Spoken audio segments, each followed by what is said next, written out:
Last lecture में हमने किया था स्टिचियोमेट्री। हमने बताया था कि भाई किस रेशियो में रिएक्टेंट रिएक्ट करते हैं और किस रेशियो में प्रोडक्ट की फॉर्मेशन होती है, वो उसका स्टिचियोमेट्री कोएफिशिएंट होता है। और मोल एनालिसिस के लिए रिएक्शन का बैलेंस होना बहुत ज़रूरी था। तो नेक्स्ट टॉपिक हम करते हैं कंबस्टन ऑफ हाइड्रोकार्बन। तो नेक्स्ट टॉपिक हम देखेंगे कंबस्टन ऑफ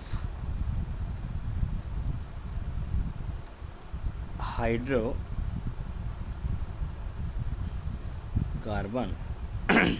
देखिएगा, हमने फॉर्मूला लिया CxHy।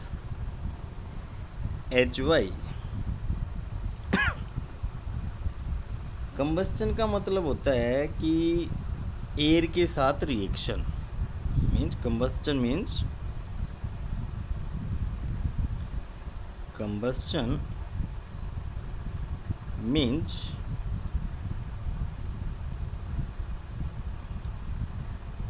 Reaction with air. सही है, बिल्कुल। एयर मतलब O2, और ये जो O2 है ना, एयर का मतलब O2, और ये एक्सेस अमाउंट में होना चाहिए, should be in excess amount.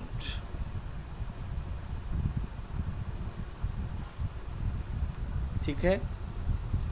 तो यदि Cx और Hy की रिएक्शन O2 से हो जाए, वो भी हमने किस में लिया, एक्सेस में, तो ये बनेगा कार्बन से तो CO2 बन जाएगा और हाइड्रोजन से H2O बन जाएगा। ये गैस की फॉर्म होगी और ये होगी लिक्विड फॉर्म। ठीक है। और ये जो रिएक्शन होने लग रही है ना, ये रिएक्शन होने लग रही है रूम टेम्परेचर के ऊपर, एट रूम टेम्परेचर। तो आप बोलो एट रूम टेम्परेचर। और रूम टेम्परेचर का मतलब है कि ये 25 डिग्री सेल्सियस या 298 केल्विन के ऊपर रिएक्शन होने लग रही है। ठीक है, बिल्कुल। बात समझ में आई आपको?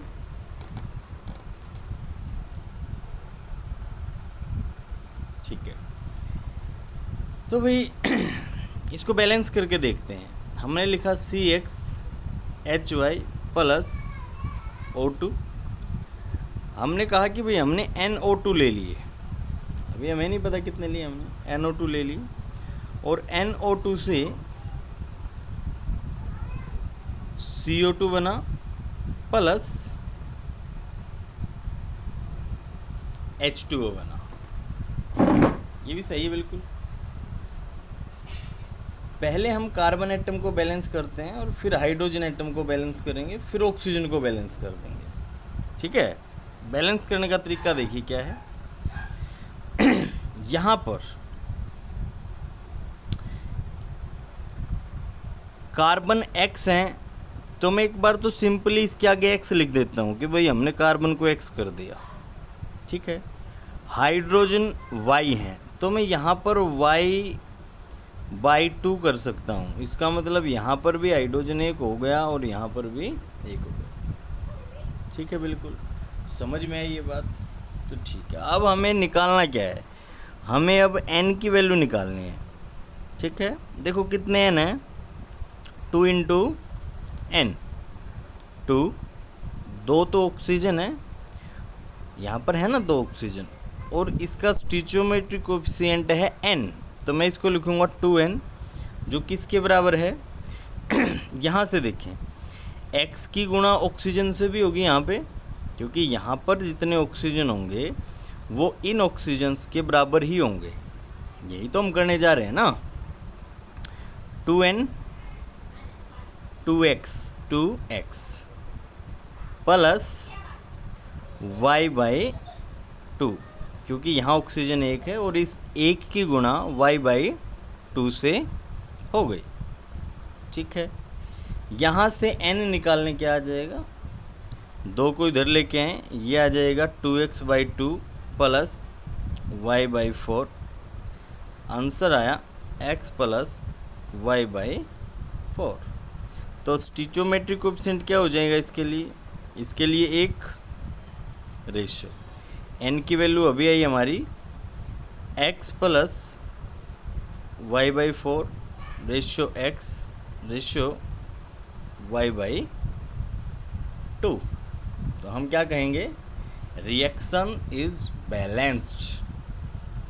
तो यदि आपको किसी भी हाइड्रोकार्बन के कंबस्टन वाली रिएक्शन को बैलेंस करना है तो उसका ये आसान तरीका है। केस नंबर 1 देखिए क्या है। If mole of reactant are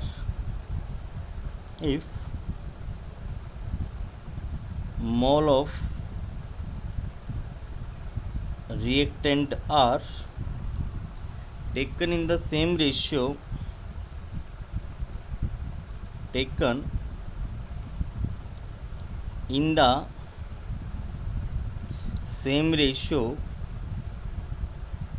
as their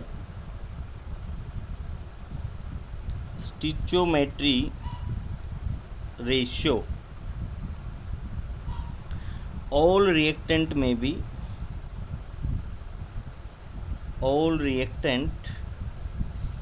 be consumed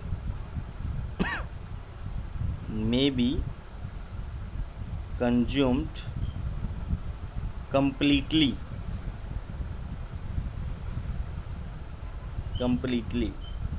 ध्यान से देखिए, इफ मोल ऑफ रिएक्टेंट, यदि रिएक्टेंट के mole are taken in the same ratio, जैसे एग्जाम्पल देखिए, how many moles of ammonia same ratio में ले लिए जाएं स्टिचोमेट्रिक कोएफिशिएंट के, तो रिएक्टेंट के सभी मोल कंज्यूम हो जाएंगे। एग्जाम्पल से आप समझोगे। हमने लिख लिया how many moles of ammonia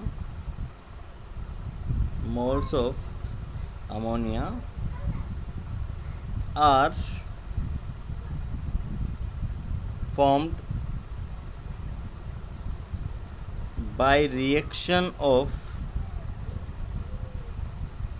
3 mole N2 and 9 mole H2। कि भाई आपने 3 मोल तो नाइट्रोजन ले लिया और 9 मोल ले लिया आपने हाइड्रोजन, तो ये बोलने लग रहा है भाई NH3 के कितने मोल बनेंगे, NH3 के कितने मोल बनेंगे। देखें कितने बनेंगे। रिएक्शन लिखिए पहले, N2 प्लस H2 से बनता है NH3, N2 प्लस 3H2 से बनता है 2NH3। स्टिचोमेट्रिक, ये बैलेंस कर दी रिएक्शन, ये स्केलेटल फॉर्म है, ये बैलेंस्ड फॉर्म है। बैलेंस की स्टिचोमेट्रिक कोएफिशिएंट है 1:3:2। ठीक है। मोल कितने ले रखे हैं, मोल्स टेकन, ये एग्जामिनर ने दे रखा 3 मोल नाइट्रोजन के और 9 मोल हाइड्रोजन के, तो ये बताने कितने होंगे। तो देखो ये रेशियो सिंपल रेशियो क्या है, 3 एकम 3, 3 3 9, 1:3 है ना। और हमारा मोल एनालिसिस में फॉर्मूला क्या था, mole of nitrogen by stoichiometric coefficient is equal to mole of hydrogen by stoichiometric coefficient is equal to mole of ammonia by stoichiometric coefficient. ये दे रखे हैं 3 बाई ये दे रखा है 1 इज इक्वल टू ये दे रखे हैं 9 मोल स्टिचोमेट्रिक कोएफिशिएंट 3 इज इक्वल टू ये निकालने हैं x और ये स्टिचोमेट्रिक कोएफिशिएंट है 2, 3 एकम 3, 3 3 9, तो 3/1 is equal to x/2। So x is equal to 3 दूनी 6, 6 मोल। आंसर इसका आया 6 मोल।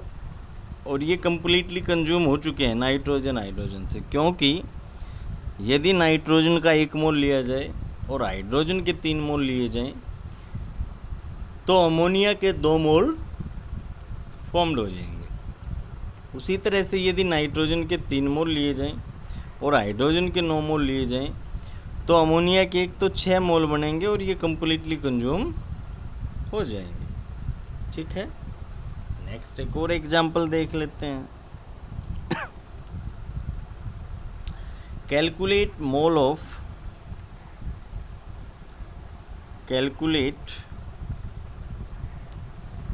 moles of A2B3C4 formed by reaction of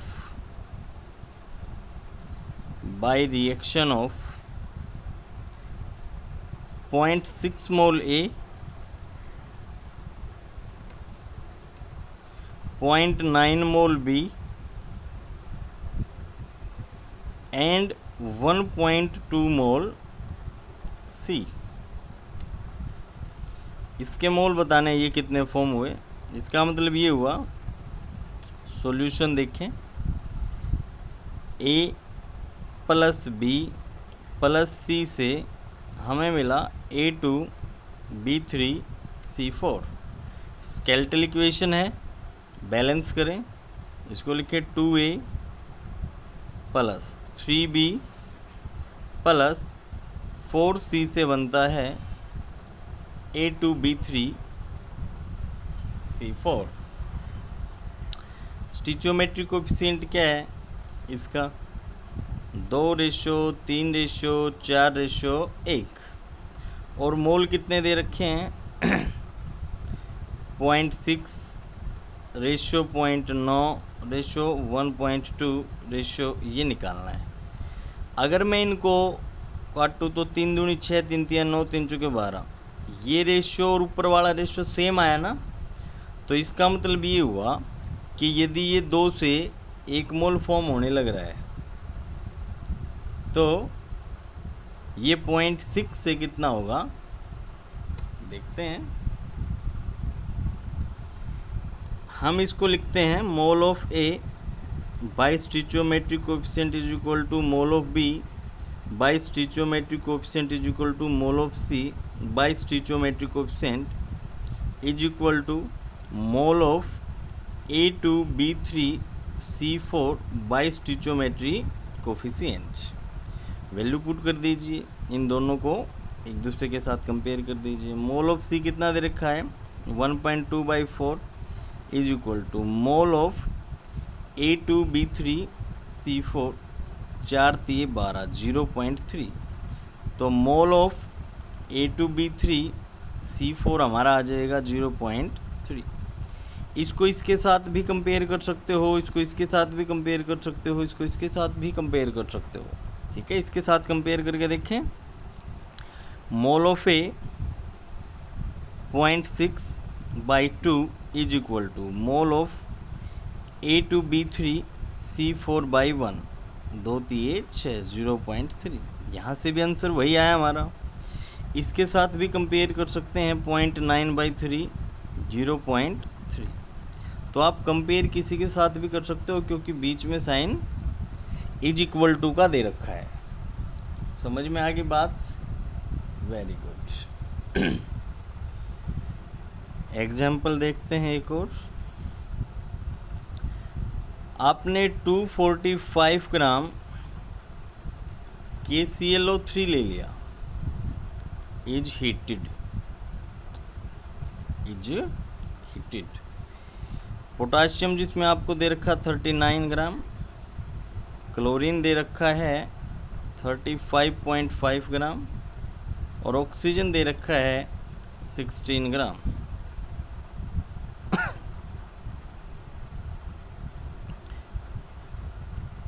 calculate mass of O2। Calculate mass of O2 gas released, आपको बताना है कि भी ऑक्सीजन गैस का मास कितना रिलीज हुआ। ठीक है, रिएक्शन लिखिए एक बार। KClO3 को आपने हीट करना है, सॉल्यूशन करते हैं इसका एक बार। ये आपको पता होना चाहिए, KClO3 को अगर हीट किया जाए तो वो बनता है KCl प्लस O2। ये है स्केलेटल इक्वेशन। बैलेंस करें, यहाँ ऑक्सीजन 2 हैं, यहाँ ऑक्सीजन 3 है, तो इसको 3 से गुणा कर दें, इसको 2 से कर दें। ऐसा करने से पोटाशियम KCl2 हो गए, तो इसको यहाँ से 2 से गुणा कर दें। ये आपकी बैलेंस्ड इक्वेशन होगी। स्टिचोमेट्रिक कोएफिशिएंट लिखें, इसका 2, यहाँ भी 2, इसका 3। ठीक है, क्या लिखेंगे आप? Mole of KClO3 by stoichiometric coefficient is equal to mole of KCl by stoichiometric coefficient of KCl is equal to mole of O2 by stoichiometric coefficient of O2। ठीक है, पहले हम इसके मोल निकालते हैं। मोल ऑफ KClO3, देखो कई बार तो ऐसा होता है कि एग्जामिनर डायरेक्ट मोल दे दे, कई बार ऐसा होता है कि वो मास दे देता है। तो हमें मोल निकालना कैसे होता है? Given mass by molar mass. इसका गिवन मास कितना दे रखा है? 245, और मोलर मास इसका कितना होता है? पोटाशियम 39, Cl 35.5 और 16 48, जोड़ दें इसको। KCl 39, 35.5 और 16 48, यह आ जाएगा 5, 8 दूनी 16 और 1 17 और 5 22 का 2 2, 3 और 3 6 4 10 और 2 12। तो ये आपका आया 122.5 ग्राम। 122.5 ग्राम, ये इसका दुगुना ही तो होता है ना। तो यहाँ से हमारे आए 2 मोल। ये 2 मोल को यहाँ पुट करो, 2 बाई स्टिचोमेट्रिक कोएफिशिएंट इसका 2 ही होता है, इज इक्वल टू, हमें मोल निकालने हैं ऑक्सीजन के, तो मैं इसको डायरेक्ट इसके साथ कंपेयर करता हूँ। Mole of O2 by stoichiometric coefficient जो कि 3 है, इससे ये कैंसिल, 3 एकम 3, तो मोल ऑफ O2 हमारा कितना आ जाएगा? 3 मोल के बराबर। ठीक है, समझ में आ गई ये बात। अब एक वेट निकालना है इसका n मोल, इसको आप क्या लिखोगे? Given weight by molar mass. Molar mass कितना है? 16 दूनी 32, ये 3 मोल के बराबर आया है। नंबर ऑफ मोल्स निकालने का फॉर्मूला होता है given weight by molar mass. Given weight W by molar mass 32, जो कि 3 के बराबर है। तो W इज इक्वल टू कितना आ जाएगा? 96 ग्राम। यही तो हमें निकालना था ना। Calculate mass of O2 gas release, कितना O2 रिलीज होने लग रहा है? 96 ग्राम। यहाँ से डायरेक्ट भी आप बता सकते हो भाई 1 मोल ऑक्सीजन 32 ग्राम के बराबर है, 3 मोल कितने के बराबर हो जाएगी? 3 into 32 that is 96, that is 96। ठीक है, समझ में आ गई बात। देखो हमने ये किया था केस कि if mole of reactant are taken in the same ratio, यदि रिएक्टेंट के मोल सेम रेशियो में लिए जाएं, किसके सेम रेशियो में लिए जाएं? स्टिचोमेट्रिक कोएफिशिएंट के सेम रेशियो में लिए जाएं, तो सभी रिएक्टेंट कम्प्लीटली कंज्यूम हो जाएंगे। इन 3 एग्जाम्पल से हम यही चीज़ सीखें कि ये आसानी से और कम्प्लीटली कंज्यूम हो जाते हैं। केस सेकंड लेते हैं। केस सेकंड में ये कहता है कि if moles of reactant, if moles of reactant are not taken in the same ratio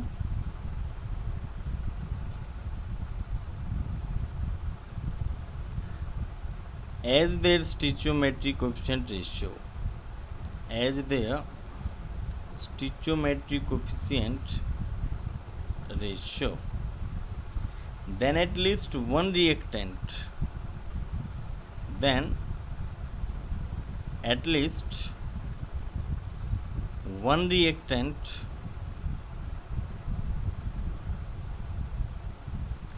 is completely consumed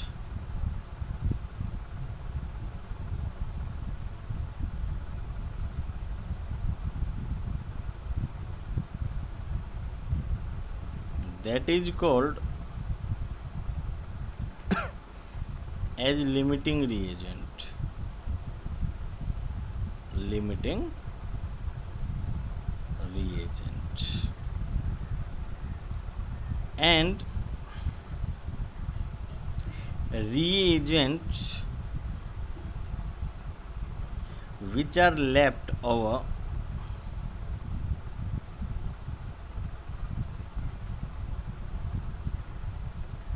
are called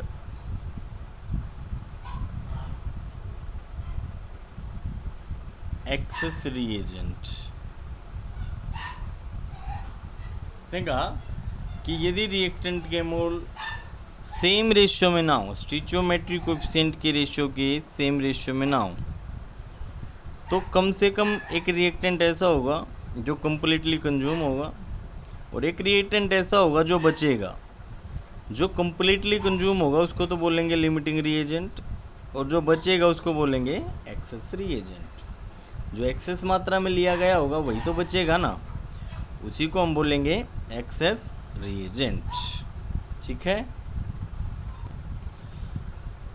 तो सेकंड केस जो हमारा है कि जिसमें लिमिटिंग रिएजेंट और एक्सेस रिएजेंट के बारे में बताना है, उसके लिए एक एग्जांपल देखते हैं।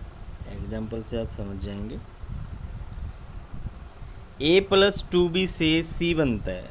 a प्लस 2b से बना c। स्टिचोमेट्रिक कोएफिशिएंट कितना है? इसके लिए 1 है, इसके लिए 2 है, इसके लिए 1 है। जब रिएक्शन स्टार्ट नहीं हुई थी, t इक्वल टू था 0, तब इन्होंने कहा कि इसके तो 2 मोल लिए गए और इसके लिए गए 1000 मोल। ठीक है, तो देखने में तो हमें क्या पता लग रहा है कि ये तो लिमिटिंग रिएजेंट है, ये एक्सेस रिएजेंट है। वैसे हम डायरेक्ट देख के नहीं बता सकते कि ये लिमिटिंग रिएजेंट है या ये एक्सेस रिएजेंट है। ये निकालते कैसे हैं? अभी तो चलो ठीक है, सिंपल था, डायरेक्ट हमने देख के बता दिया भाई ये लिमिटिंग रिएजेंट है, ये एक्सेस रिएजेंट है। ठीक है, लेकिन इसका मेथड क्या होता है वो देखिए एक बार। Method to find limiting reagent. Method to find limiting reagent.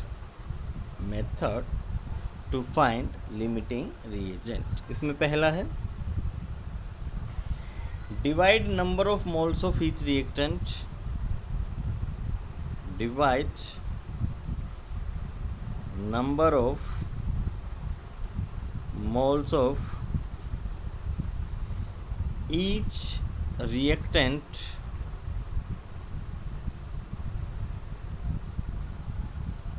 by its stoichiometric coefficient,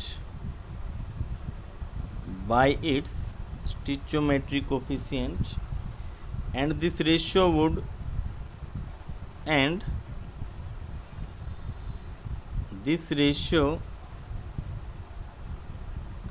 would be minimum for limiting reagent. Be minimum for limiting reagent. देखिए ध्यान दीजिए, इन्होंने कहा है कि divide number of moles of each reactant by its stoichiometric coefficient.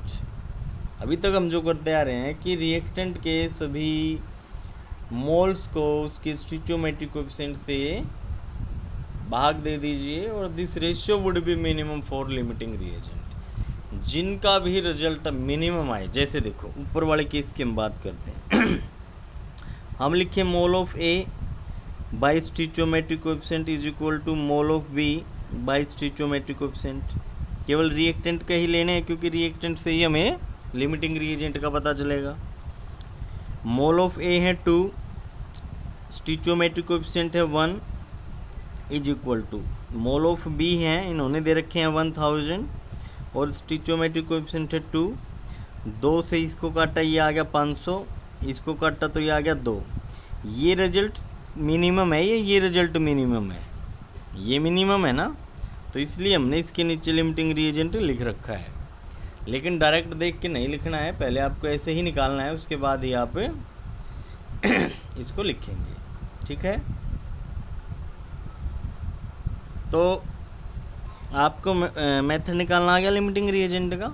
यही एक method है लिमिटिंग रिएजेंट निकालने का कि आप मोल्स को डिवाइड कीजिए स्टोइकियोमेट्रिक कोएफिशिएंट से और जो भी आपका मिनिमम रिजल्ट आए वही आपका लिमिटिंग रिएजेंट हो जाएगा, ठीक है। दूसरा हम बात करते हैं right mole mole analysis and put only limiting reagent. Right